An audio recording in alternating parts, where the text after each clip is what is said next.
Time for another review, and we are now going to be reviewing a hairdryer. It's coming into winter. I've just had a shower. I need to dry my hair with something. Let's test this Revlon hairdryer and see how well it works. And you're watching FlorenceBallardA3060 on film.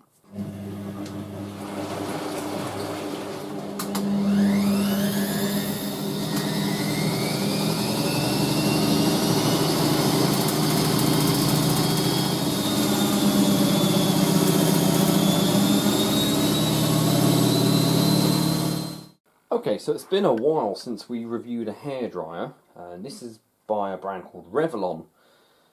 I've heard of them for beauty and cosmetic products, hair straighteners, and they also still do hairdryers. This one looks, well, I don't know if it's old, but what intrigued me about this one was the kind of almost translucent blue colour to it. And I love blue, it's my favourite colour. It's a nice black colour, looks like a salon hairdryer really. You've got this bulky bit here, the way it wraps around. Your interior there, all your heating elements. Got a removable filter at the back, which you turn clockwise. And there's your removable filter. That's all dust there, as you can see. It doesn't affect it. I'm just showing you how it builds up, and you pop that out to clean it. It will take a bit of a, pops that, yeah, it can be, but that one's stuck in quite a bit. So I just brush all that off, and you pop it back on. Find where it, the groove gets in, like that, anti-clockwise. That's locked on. Your heat settings are as follows. You have got, down here, you've got three buttons basically. You've got the power and speed control. You've got your heat control, and you've got the cool button, which is featured on quite a lot of hairdryers. So you start off with off, and you've got low speed and high speed. This thing's quite powerful, it is. As you can see, it's an 1800 watt model 097X, made in PRC. So you've got cool, which is basically, it just blows normal air, although I do feel a little bit of heat, so it might use a bit of heat, but most of the time it's just the fan motor on its own. Warm is probably about 800 watt or something, 900 watt, and hot is full power, which is really hot. Cool is what you use this for. Say you're using warm or hot, you can just give quick few blasts. It basically cuts off all the power to the heating element. Now what this hairdryer does is, unlike any hairdryer I've had before, when you adjust the heat, it also adjusts the speed. So say you were on warm and it's on cool, it'll be on normal power, but there's times when I do push it up to hot and then it goes on to high speed, or you do that, you put it on hot or warm, and then it'll instantly, you do that to cool, it will bring the speed down with it. I'll show you when we work how it does that. I've got to say, it's really powerful. It's quite loud though, this hairdryer, so if you are watching with headphones, please do be advised, it's quite loud. I will try to keep it away from the camera. But yeah, no, it's a very good model. One of the best hairdryers I've owned. I picked it up because of the colour and thought it looks quite good. Got it from British Heart Foundation, that's where I get all my hairdryers from pretty much. So I'm going to do some review of it. No timing or anything, see how quickly it does. I'm just going to see how well it dries my hair on each setting. So let's go. Please turn your headphones down, as I said, if you are watching, because this is quite a loud hairdryer. Just in case it does blow against the camera.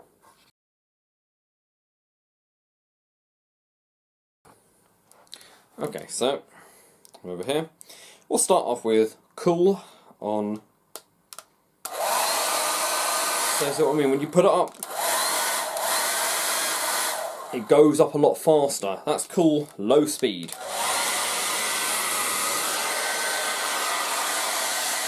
That's just using the fan motor and nothing else.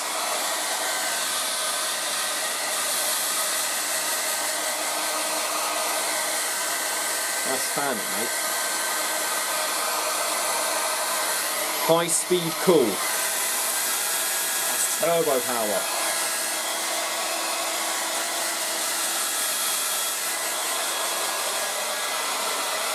Look, this is full speed.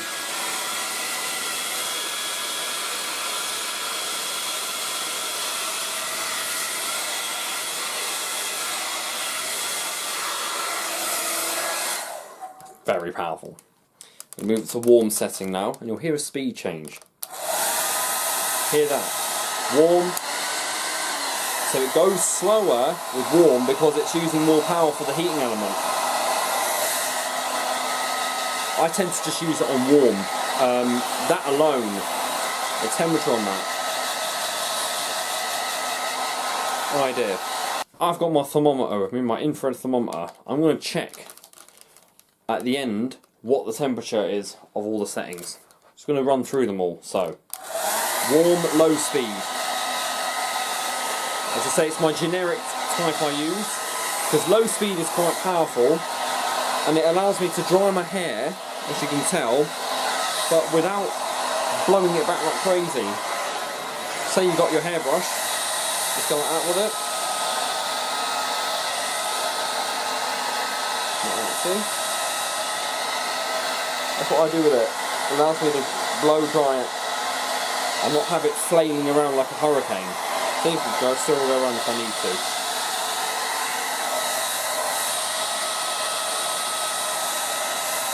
And do high speed, low heat, or warm heat. And I use that if I need to do in a hurry. That's more intense on me, see? See?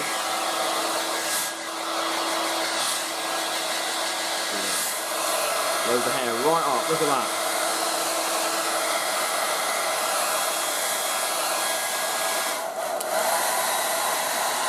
Now we're going to use the hot setting,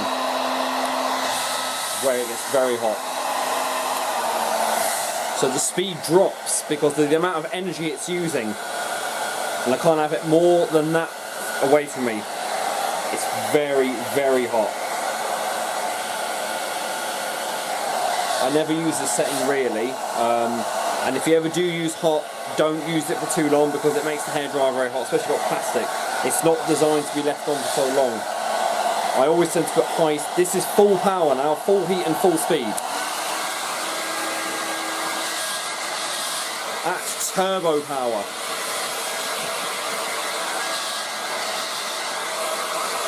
Oh, hell.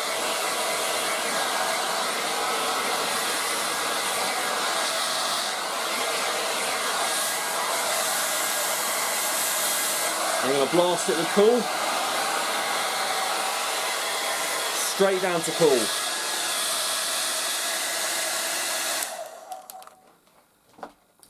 Yeah, I always advise people never to use their hairdryer on. And look at that, my hair is actually perfectly dry. I mean, if there's tiny, tiny damp bits in your hair, it's fine. It's good to style your hair when it's damp, especially if you're using like hairspray. Now, a little bit of a top tip for hair. Say I'm not a beauty therapist, and I'm not here to give personal or professional advice, but I use this stuff. I got it from a hairdresser. It's called Moroccan oil, because my scalp tends to get quite dry, especially during the changeover from summer to winter or winter to spring, you know, during the season changes. So I put a bit of that in. I don't put any in before sleep because I'll go all over my pillow, but during the morning I use that, and you can hear it. I think that's an Apache going over. I live on the helicopter flight path of the Thames. So yeah, that's it's blowing my curtains around, it was as well. And of course, there's no right way to do your hair, depends what you do. I just brush everything into a, I always look in the mirror as well. I just brush everything into sort of a comb over, and then that's that. So now what we're going to do, I'll introduce this just like I do when I do my iron reviews, and I have got an iron that needs reviewing. We are going to check the temperature of all the settings of that hairdryer, because I'm actually curious as to how hot the hairdryer gets. Bearing in mind we are aiming it directly at the heating element, so we're getting the full proper reading. If you buy hairdryer second hand, whether you're a collector or you prefer to buy them second hand, If you do smell a bit of burning when you do put, it's always advisable to use the hot setting when you first test it, because it helps burn off anything on the heating elements. But always before you use it, those with hair dryers, please check your filter. I can't stress to you how important it is to clean the rear of your filter, because basically if you don't clean that, you will end up with, I'll show you how bad it can sometimes get. I'll show you here, right? If you look here, little build up there, I can just brush that off with a small brush or little wire. I have seen some hair dryers where there has been a perfect circle of lint on that. When I used to work at British Heart Foundation, you guys may remember my videos. I might have featured in a few of the tests and finds where I found some hair dryers, right? And like that, you can see right through that hair dryer. See, that's why I like it being that colour. But where there was one where that whole part here was clogged, I'll make sure I cleaned it out before I used it, because if you've ever used a hairdryer, if you block this airflow, the heating elements are going to glow bright red and they may short out or even set fire, so the hairdryer will melt it. It relies on the airflow that's drawn in from the fan to keep the elements cool, because if you don't have that, your elements are going to overheat and you're probably going to trip the fuse on this. I don't know if they're replaceable on the hairdryer. As far as I'm aware, they're not. So make sure you always clean that, guys. If you do wash your filters under a tap, make sure they're dry before you put them on. You don't want water getting in there. So now we're going to do a heat check. But I do love this idea, the fact that it's transparent. Let's see, shine it right through there. You can see it's illuminated in there. I'll do through there maybe. There you go, look at that. Love being able to see the fan. Alright, enough messing about. Let's do a heat check. Now what I'm going to do is I'm going to do it in the dark, so I'm going to sit down and we'll do a little heat check. So, what do I think of this marvellous hairdryer? Well, to say, it is marvellous. Revlon are a pretty good brand. It's the first time I've gone for something of theirs. As I say, British Heart Foundation and Wandsworth, or other BHFs, I just see the hairdryers and I look at it and think, is that a potential to do a video on? Yeah. So, first time I picked up this brand, it's got that salon hairdryer type look to it. That's what I quite like about it, much like the GTI ones or ETI ones that I use. As I say, it's model 097X with an 1800 watt power rating to it, 230 volts, 50 hertz. Has got a number on it, 1500N. I don't know what that is. It's made in PRC as well, but nothing on it to indicate when it was made. It's also got two taut security bolts screws on there, so can't get in the middle with things unless you've got the special toolkit like I have. So it's made from durable plastic, so if you drop it, I guess it could break, but it means it's lightweight. I suppose the good thing with hairdryers being made of plastic, though, is that they don't conduct the electricity on from the elements to the outside, which is why you'll find that there's no earth cable on them. Even though you do have an earth pin, a lot of hairdryers aren't earthed for that reason.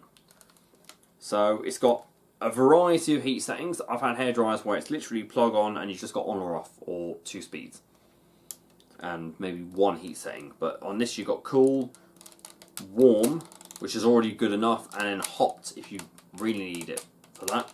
I barely ever use hot on it. And then 2 speed settings, which automatically are adjusted by the heat setting. The higher the heat, cooler. A lot of helicopters going around tonight. And then also you got your cool button here, which is something that not all my hairdryers have.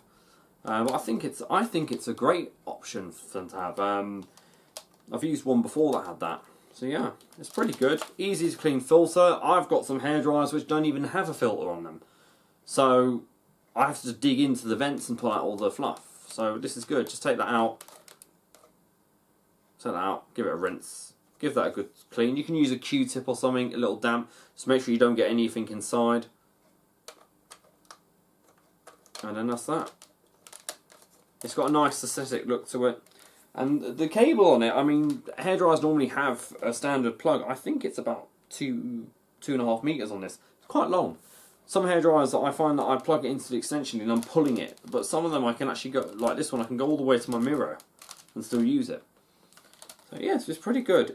The only downside I would say is that it's very loud. I've got some hairdryers which are powerful, but I think it's something to do with the size of the barrel on it. The smaller ones, the air comes out a lot more like pressurized, a lot more stronger, and it doesn't need to use the motor as powerful.